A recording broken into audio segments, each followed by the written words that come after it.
अस्सलाम वालेकुम। ये पास्ट पेपर है हमारे पास सैलानी के paper D. Name the longest river of Pakistan. Pakistan का सबसे लॉन्गेस्ट रिवर कौन सा है? तो इसका राइट ऑप्शन है इंडस, जो कि इंडिया से होते हुए गुजरता है। इसके बाद सेकंड है Harappa city situated on the bank river of dariya Ravi. ये रावी रिवर है, कहाँ पे वाक़या है? हड़प्पा सिटी हमारे पास। तो ये दरिया रावी, तो ये सैलानी का पास पेपर है जो कि लास्ट संडे को आप लोगों ने दिया होगा। तो उसके की आंसर की है प्लस एमसीक्यूज और ये पेपर डी। बादशाही मस्जिद कहाँ वाक़या है? तो मशहूर शहर लाहौर में बादशाही मस्जिद। लाहौर के जब नाम सुनते हैं तो हमारे पास एक चीज़ और आती है, वो है बादशाही मस्जिद, जो कि फेमस मस्जिद है वहाँ की सबसे। Baba Bulleh Shah tomb is located in. Baba Bulleh Shah का मज़ार कहाँ वाक़या है? कसूर में वाक़या है। इसके बाद चांगा मांगा फॉरेस्ट इज़ लोकेटेड नियर। तो ये आ जाता है, हमें पता है लाहौर।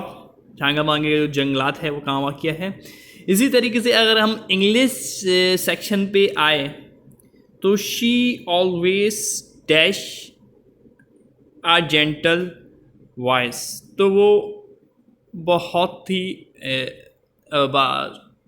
हल्की आवाज़ या धीमी आवाज़ में ये जेंटल बात करती है। मैं तो मे के लिए हम जब भी यूज़ करेंगे वो लफ्ज़ होता है प्रेपोजिशन का हमारे पास इन होता है। तो इसका राइट ऑप्शन था इन। इसी तरीके से अगर हम नेक्स्ट देखेंगे, try to get the meaning as worry. तो इसका राइट ऑप्शन जो था हमारे पास try to get in the meaning, meaning हासिल करने की ऑफ हिस्ट्री। इसी तरीके से MCQs number 8, police station is dash the right. जब भी हम बोलते हैं कि ये चीज़ें इस जानिब है, पुलिस स्टेशन हो गया, हॉस्पिटल हो गया, तो टूवर्ड द राइट मतलब हमें सीधे हाथ की जानिब जाना है। तो जब भी जानिब का लफ्ज़ यूज़ होता है तो उसके लिए हम यूज़ करते हैं टूवर्ड्स। तो इसका राइट ऑप्शन है टूवर्ड्स। फिर number 9, he suit of you, वो आपके मुताबिक है। ठीक है, अगर विद बहुत से स्टूडेंट ने विद लगाया है, लेकिन विद के जो सेंटेंस जो चेंज हो जाता है, तो अब वो आपके मुताबिक है, वो आपके साथ है। विद यू आपके साथ है, वो आपको सूट साथ है। द बॉय फेल, अब जो लड़का गिर रहा है दरख्त से, तो सोचने में जहन में आ रहा था डाउन डाउन दरख्त से नीचे गिर रहा है, लेकिन यहाँ पे जो राइट ऑप्शन है कि वो लड़का नीचे गिर रहा है, तो उसमें डबल एफ वाला ऑफ आएगा। इसी तरीके से ये फर्स्ट पार्ट हो गया हमारे पास जनरल नॉलेज का, हमने देखा। सेकंड पार्ट जो है वो हमारे पास हो गया इंग्लिश का। अब नेक्स्ट पार्ट देख लेते हैं हम अपने पास जो है वो कौन सा होगा, मैथमेटिक्स का। तो मैथमेटिक्स में आपको कुछ समझा भी देंगे।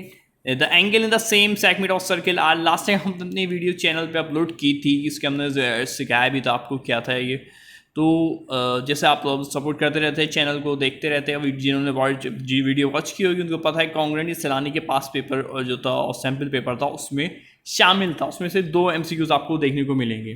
The angle in the same segment of circle, वो ऐसा एंगल जो कि सेम सेगमेंट सर्किल के सेम सेगमेंट में हो तो कॉन्ग्रेंट कहलाता है। इसी तरीके से अगर हम बात करें क्वेश्चन नंबर 12 जो आया, if a and b are disjoint set, कोई चीज़ ना दे, the a union b is equal to a union b क्या होगी? ठीक है, कोई चीज़ ना मिले, ए एंड बी कोई चीज़ नहीं मिली, तो फिर हम एज इट इज़ दोनों चीज़ों को हटा के डिसजॉइंट हो जाते हैं, तो ये यूनियन हो जाता है। मतलब कि जो ए के सेट है और बी के सेट है वो एक साथ मिला के लिख देते हैं।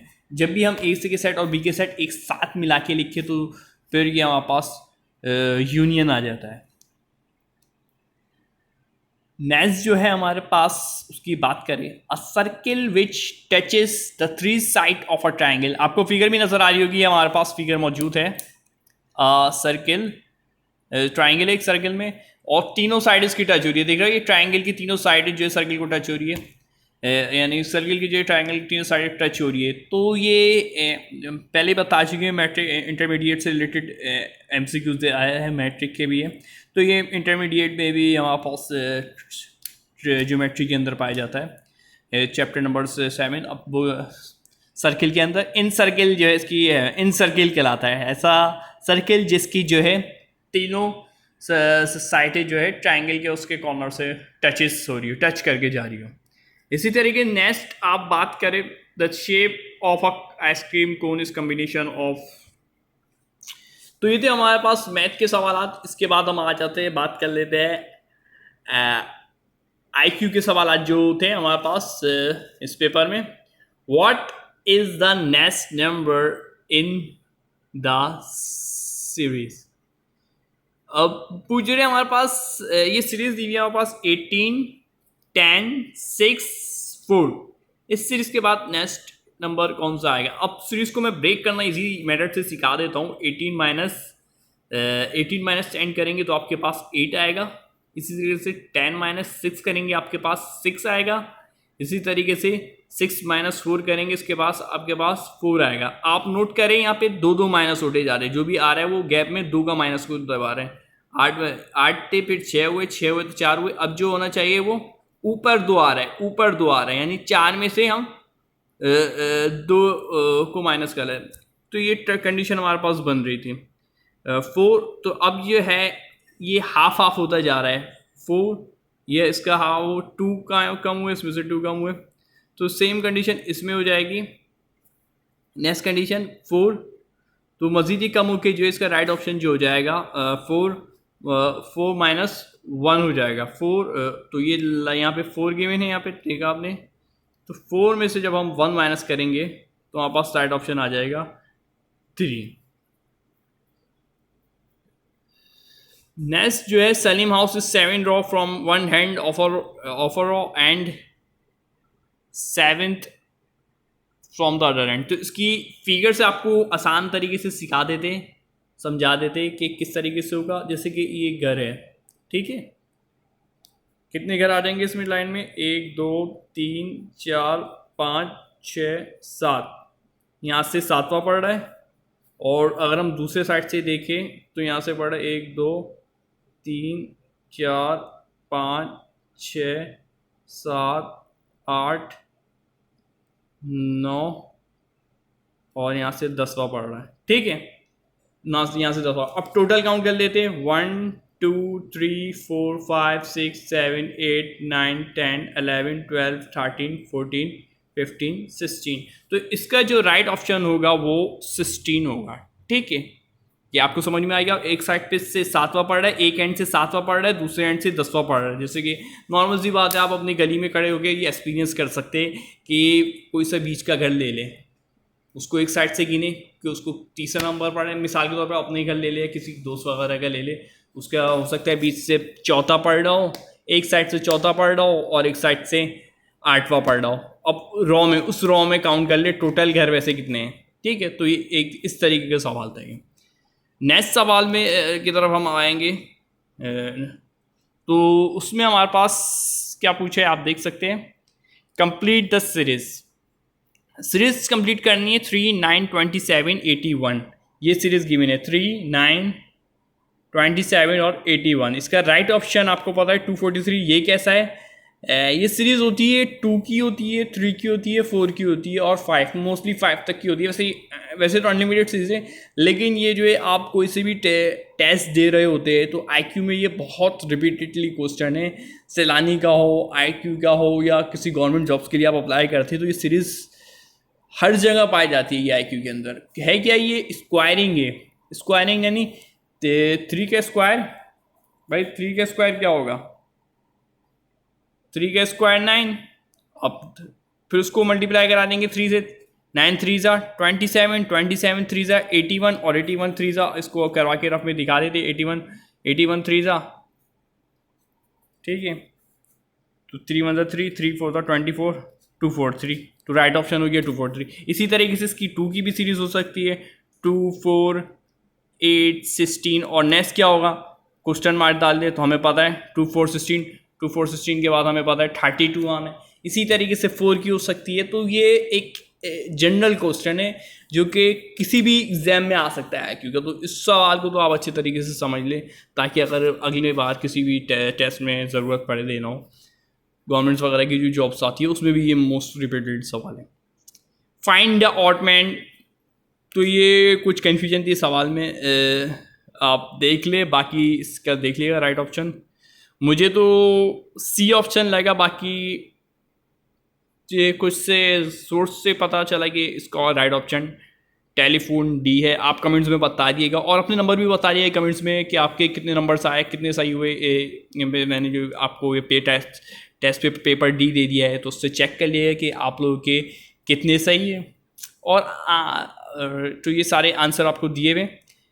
फिलिंग द मिसिंग नंबर, अब ये मिसिंग नंबर किस तरीके से सॉल्व होगा, तो इसकी भी आसान सी ट्रिक बता देते हैं मिसिंग नंबर किस तरीके से सॉल्व होने वाला है। 7 - 10 3 आ रहे हैं, 10 - 9 1 आ रहे हैं, फिर 9, फिर ये हम जाए तो माइनस का 3 आएगा, यहाँ पे भी माइनस का 3 था, यहाँ पे भी माइनस का 3 आया, और फिर यहाँ पे जाए तो फिर 1 आ रहा है। तो हमने नोट किया -3 1 -3 1, तो नेक्स्ट जो क्वेश्चन मार्क क्या होना चाहिए, -3 और 1। -3 और 1 कैसे, 7 में से 10 माइनस करें तो -3, और 10 में से 9 माइनस करें तो 1 आ गया। ठीक है, तो ये सीरीज चल रही है, तो अब मैं इस 11 के थ्रू निकाल सकता हूँ। मुझे पता है ये जो 11 है इसके ऊपर -3 होना चाहिए। तो ऐसा कौन सा नंबर है जो कि 11 जो है करके -3 करके आ जाए, तो हमें पता है ऐसा नंबर 14 है। अगर यहाँ पे 14 होगा तो 11 - 14 -3 बचेगा मेरे पास, 11 - 14, तो एक नंबर तो 14 पता चल गया। और नेक्स्ट सीरीज जो चल रही थी मैंने बताया था -3 1 -3 1, तो दोबारा से -3 तो हो गया, अब 1 वाला रहता है, यानी कि यहाँ पे एक 14 नंबर तो आ चुका है, 14 आ चुका है। अब जो आना चाहिए वो 1 आना चाहिए, तो और 1 प्लस का है, तो हम पता है 14 में से 1 माइनस क्या माइनस करे कि 1 आ जाए आंसर। कौन सा नंबर 14 में से ऐसा माइनस करे जो आंसर 1 आ जाए, तो हमें पता है 14 में से हम 13 माइनस करेंगे तो आंसर 1 आ जाएगा। इसी तरह से हमें पता ढूंढना था, तो ये हमें आ गया 14 और 13, तो ये राइट ऑप्शन था। अब बात करेंगे हम इस्लामियत के पेपर के, तो उसके आपको पता है कि एक MCQ जो था वो था कि हज़रत रसूल सल्लल्लाहु अलैहि वसल्लम के मतलब सबसे ज़्यादा अफसोस कौन से भी उसका था, ख्वाजा उनकी जो है ज़ौजा मोहतरमा क्या था, तो पहला था हज़रत का आलिफ था। इसी तरीके से एक आया हुआ था जिसमें पूछा गया था कि ये किताब जो कौन सी, सही बुखारी, सही मुस्लिम, और हुसलम ने अपने कौन सी 2 बेटियों के साथ निकाह किया था। तो इस्लामियत के टोटल 5 MCQs मौजूद थे, वो आप कमेंट्स में दे सकते हैं, और जिन्होंने टेस्ट पेपर दिया था इस वक्त मेरे पास मौजूद इनकी डिटेल्स नहीं है इस्लामियत के पेपर की। तो ये थे हमारे पास सैलानी के पेपर, तो काफ़ी मेहनत से ये आपके लिए पूरा टेस्ट पेपर बना, वो टेस्ट पेपर बोल रहा सॉरी, सैलानी का जो पेपर दिया था आपने इतवार को, वो उसके MCQ ट्रैक किया, उसके आंसर निकाले, और कमेंट्स में नंबर बताइएगा कि आपके कितने नंबर आए, कितने सही हुए आपके, यानी 25 में से 20 22 या 25 ही सही हुए। काफ़ी अच्छे स्टूडेंट हैं आप, पढ़ने वाले हैं, अच्छे सही ज़्यादा सही होंगे, और जैसे रिज़ल्ट आएगा उससे रिलेटेड भी हम अपडेट देते रहेंगे चैनल पे, तो चैनल को सब्सक्राइब ज़रूर कर दिएगा। शुक्रिया।